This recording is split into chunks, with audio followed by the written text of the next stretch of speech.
There's been a lot of publicity about the anniversary of D-Day. It seems the right time to share my father's story. He was a flight navigator in a Halifax bomber during the latter years of the Second World War. He was totally devoted to my mother, and after she died of heart attack and failure at the age of 75, he expressed a deep longing to return to Germany. He had flown 28 missions with his crew, most of whom were Canadians. My father and crew did fly on the D-Day, and they returned safely from this hazardous time. It was on the night of the 10th-11th, having completed almost 200 flying hours over France, that 2 German fighters on their way back from the bombing mission hit Dad's aircraft and it caught fire. The crew parachuted to safety, all but the pilot, whose parachute didn't open. Dad felt responsible and traumatised by the death of the pilot, being sure that he had heard his voice calling to him even as he jumped out. Dad broke his ankle in the fall. After nearly 3 months hiding in a forest protected by French resistance fighters, he was taken prisoner by the Americans and handed over to the British intelligence, who kept him for the whole night to decide if he was who he said he was, and then released him the next morning.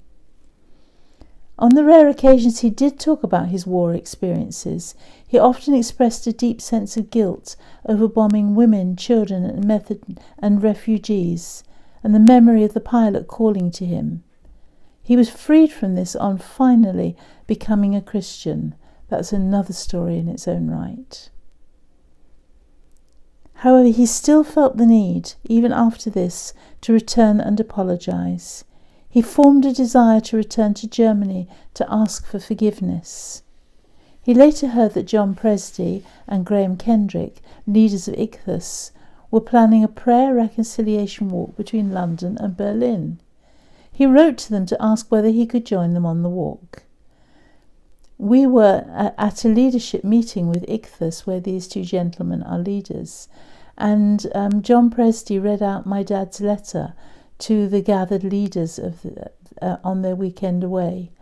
And my dad jumped up, walked down the front and said, "That was me, I wrote the letter. So they were very pleased to meet one another at that stage and became closer and closer as the time went on. So they were leading a march of reconciliation between London and Berlin.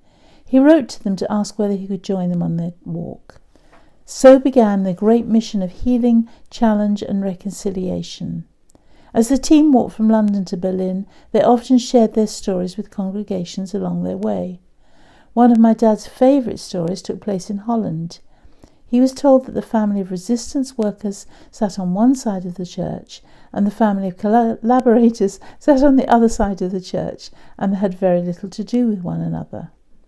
But as he stood and told his story, many wept, and when he knelt down on the ground and asked for forgiveness and they flooded around him, there were many tears between the whole congregation, so we know that God met with them in special ways and they were filled with joy. On the 10th of May he stood with Helmut, a German Attack gunner at the Mona Dam. After many tears and prayers, Dad and he hugged each other as a sign of reconciliation, repentance and peace.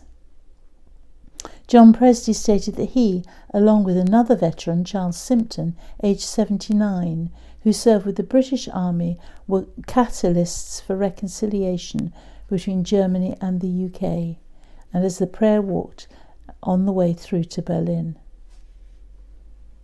In many evening celebrations they were embraced by German brothers and sisters, and on the 23rd of May the walkers reached the Brandenburg Gate in Berlin.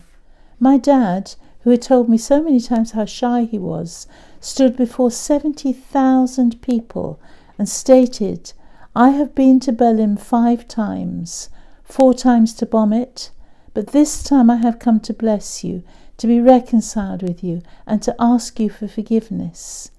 A German church leader knelt down and kissed his feet, and there were many tears.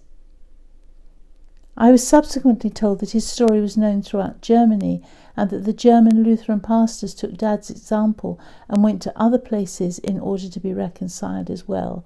So the reconciliation movement grew and grew and grew. My dad died in 1993, which was 1 year to the day of the speech and ministry. Roger Forster, the overall leader of ICTHA, stated that Dad led the march into heaven, and John Presty said, no doubt he had a grandstand seat. Later that year, Pete and I were teaching on a course in Switzerland. On the Friday, I was flat on my face in worship when the Spirit of God said to me, the mantle of reconciliation I have given to your father, I am now passing on to you. In subsequent years, Peter and I stood frequently in many Lutheran churches and other venues asking for forgiveness and reconciliation on my father's behalf. Many came weeping and left laughing. You have turned my mourning into dancing with me, the psalmist said.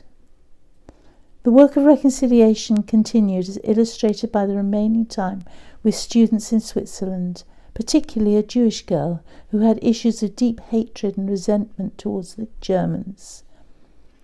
We had during the week counselled her to forgive, but her hatred was so deep and strong and she was so traumatised that she was unable to take that step until the Friday when the students gathered round her and hugged her and asked her forgiveness. This broke her and she was filled with joy. She was radiant, and we had a celebration meal together. I'm sure that the angels joined in the celebrations. We also visited the Mona Dam. While speaking there, I was conscious of another older lady sitting on the edge of her chair. We were in a meeting close to the Mona Dam. She burst out saying, I was in a mental hospital last week and I said there must be an end to the war. Her father had raised her, preparing her for another war, and she was comforted by the love that was shown to her and the acceptance and the forgiveness and the love of God which came to her that night. On another occasion we were teaching a group of young people, some of whom had suffered abuse, and I, Peter, had woken that morning with a sense of needing to apologise to them for the wounding they had received.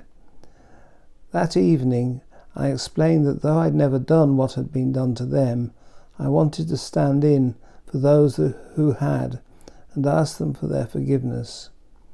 A young lady said, this morning in the grounds I thought if only someone would apologise to me, I would be able to forgive.